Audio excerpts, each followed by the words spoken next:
raadiyaha dalsan lagu doogsayo lagu tiisayo darajo ku helay danyarta uu la jiro danyarta uu la jiro. Yes, well, I think overall it's been extremely interesting. I've learned a lot. waxaan u malaynayaa inay aad u xiiso badneyd joogitaankaygii Soomaaliya. waxaan arkay horumaro fara badan intii aan joogay Soomaaliya. haddii aad joogto Soomaaliya toddobaadyo yar, waxaa suuragal ah in aad aragto waxyaabo badan oo horumar ah iyo isbeddel jira. aragtida wanaagsan ee 5 sano ee soo socota ayaa ah mid aad u wanaagsan, sababtoo ah waxaa muuqanaya isbeddel aad u weyn oo wanaagsan. You can see a lot has changed, and most of it is very much for the better. dowladda Sweden waxay ka mid tahay wadamadii dhawaan safaaradahooda dib uga furtay magaalada Muqdisho. ma ii sheegi kartaa nooca kaalmo ee Sweden ay siiso Soomaaliya? So we have a fairly large program and engagement with Somalia. In fact, Somalia, I think, is Sweden's second or third biggest. waxaa halkan ku haynaa barnaamijyo badan oo aan isla qabanayno annaga iyo dowladda Soomaaliya. Soomaaliya waa waddanka saddexaad ee taageerada la siiyo. annaga waxaan taageero ka geysanaynaa meelo badan. haddii aan saddex ka egno dhinacyada caawinaadda aan siino, waxaa ka mid ah sida siyaasadda, horumarka iyo caawinta bini'aadanimada iyo taageero kale. taageeradayna waa wada shaqayn aan la garab taagannahay dadka Soomaaliyeed. waxa aan ka shaqaynaynaa caafimaadka, dimuqraadiyadda, horumarka, abuurka shaqada, fursadaha dhalinyarada iyo waxyaabo kale. 4 sano ee soo socotana waxaan ku samayn doonaa horumar ballaaran. tan iyo markii aan imaaday Soomaaliya, waxaa sare u kacay taageeridaas iyo dhinacyada aan ka horumarinayno Soomaaliya. Programs and quite a few others.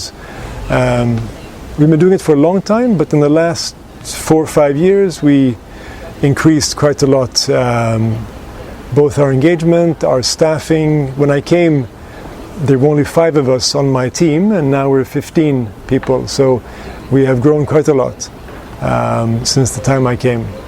beesha caalamka oo Sweden ay ka mid tahay dhawaan waxay ka qayliyeen abaarta Soomaaliya. qaarkood waxay bixiyeen lacago loogu deeqay dadka abaarta ay saameysay. doorka ay ka qaadatay Sweden arintaasi maxaad iiga sheegi kartaa?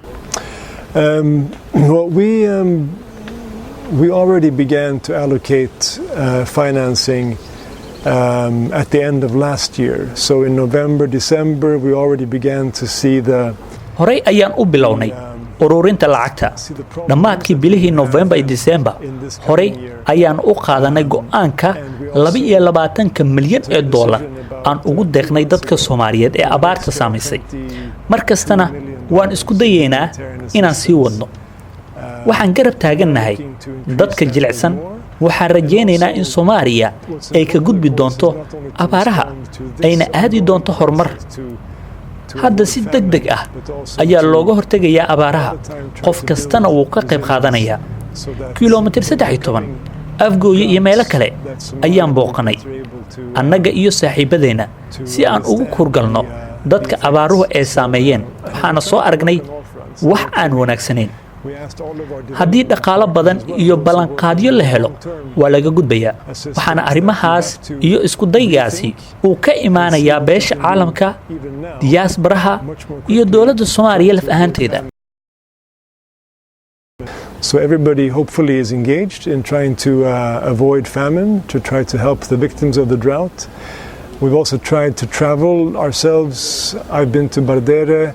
My colleagues have been to kilometer 13 on the road towards Afgoye. We've tried to travel out to see the results of our assistance, but also that of our partners, and to try to mobilize more support and better coordination and so on.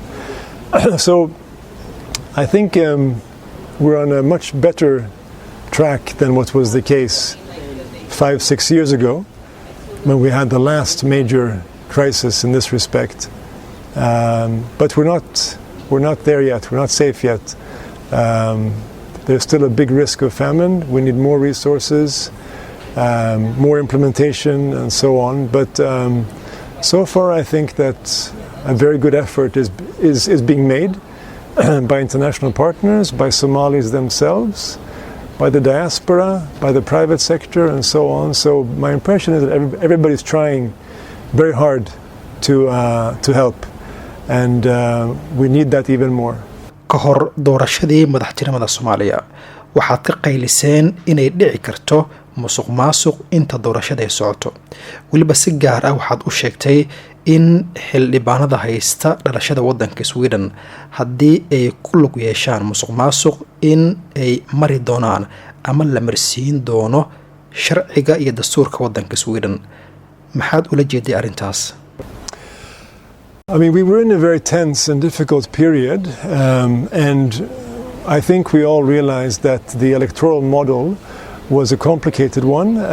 It was an attempt to go from what we had in 2012 and find some kind of middle ground and a stepping stone towards 2020.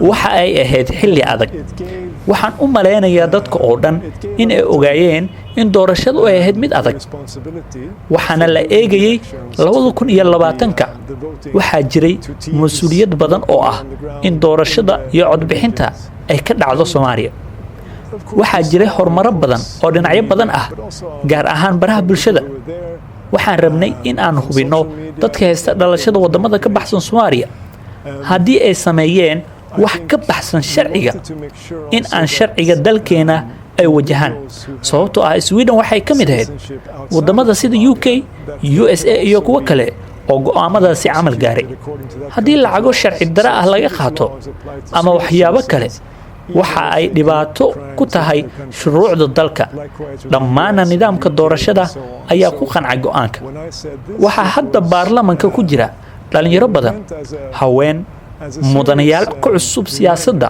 iyo kuwa kale dhammaan waxa ay khibrad wanaagsan u leeyihiin golaha loo doortay waxa ayna u shaqeynayaan si positive ah Soomaaliya waxaan u maleynayaa in aad ugu faanayaan dawladda cusub iyo nidaamka doorashada not only Somali laws but also laws of the country that you also have a citizenship in can be applied. Having said that, I think we're all overall satisfied with the electoral process. Some would argue that the result was better than the process itself. That in the end, we now have a parliament that is younger, many newcomers, many more women, diversity. Much more diversity than what we had before, which is positive. And Somalis certainly seem to be very excited about also the presidential election and so on. And I think overall the whole experience was a tough one, but overall very positive and an important step forward compared to what was done in 2012. Certainly there was much more engagement from many more Somalis compared to in 2012. Yes, there were irregularities, and that's a problem. There were attempts to address that with the FIAT and the state level, the CATs, the electoral teams at the state level, and the dispute resolution mechanism, and so on. We didn't get as far as we'd hoped to, but overall, I think we can be I think Somalia can be fairly proud of the parliament that it's brought and then of the new government that's been elected. dhawaan waxaad la kulantay madaxweynaha Soomaaliya iyo xubnaha dawladda cusub ee hadda dhisan maxaad isla garateen a range of issues. First of all, we have discussed the Swedish support for Somalia, how that can be improved, if there's anything that the new government feels that we should change, anything which waxaan ka wada hadalnay habeenta arrimo badan marka hore waxaan ka wada hadalnay sida loo xaqiijin karo taageerida ee Sweden siiso Soomaaliya iyo sidoo kale sida dawladda cusub ay u eegi lahayd waxaa kaloo aan ka wada hadalnay mudnaanta dowladda sida ka wada shaqaynta ka hortagidda musuqmaasuqa madaxda dowladda iyo wasiirada qaar ka mid ah wada shaqayn ayaan ka wada hadalnay ma doonayo in aan waqti badan dhumiyo waxaan dhihi lahaa xoojinta wada shaqaynta ayaan sii wadaynaa most of the ministers in the days to come I don't want to waste their time because they have a lot on their plate but just to say hello and get to know each other a little bit since we are working together in so many of the areas maanta waxaa la ii sheegay inaad booqatay qaar ka mid ah degmooyinka gobolka Banaadir booqashadaada maxay salka ku haysay Today I opened a Ministry of Health building that we have financed and handed it over. I gave the keys over to the Minister of Health, Minister Fauzia. maanta waxaa xariga ka jarnay oo aan furnay dhismaha wasaaradda caafimaadka oo aan shaqaale ku bixinay waxaana la soconay wasiir Fawziya kaliya kuma lug lihin dhinaca kaabayaasha dhaqaalaha sidoo kale waxaan gacan ka geysanaa sidii loo horumarin lahaa muuqaalo badan waxaa sidoo kale wasiir Fawziya aan ku wareejinay furaha wasaaradda dhinaca kale maanta isla xarun kale ayaan ka furnay degmada Waabari ee magaalada Muqdisho xaruntaas waa xarun caafimaad xaruntaasi waxaa taageeraya Save the Children iyo UNICEF waxaana sidoo kale taageeray dowladda ay ka mid tahay Sweden waxaana rajaynaynaa inay sii kordhi doonaan arrimahaas Waabari waxaa ka taagnaa baahi badan oo dhinaca caafimaadka ah and supported by Swedish funding not only Swedish but including Swedish funding and we were quite impressed with the results. There had been an increase in some of the cases, partly due to the drought, but mainly I think in Waberi my impression is that many of the health issues come from general vulnerability and poverty and so on. Safiir aad baad u mahadsan tahay inaad la hadashay Radio Dalsan. Su'aasheeda ugu dambaysa waxay tahay inaan ogaado fariintaada ku wajahan dadka Soomaaliyeed. Well, first of all, I mean a big thank you I think from my side that I have been so well received and taken care of and I still meet with new Swedish Somalis every week here in Mogadishu in Villa Somalia and other places.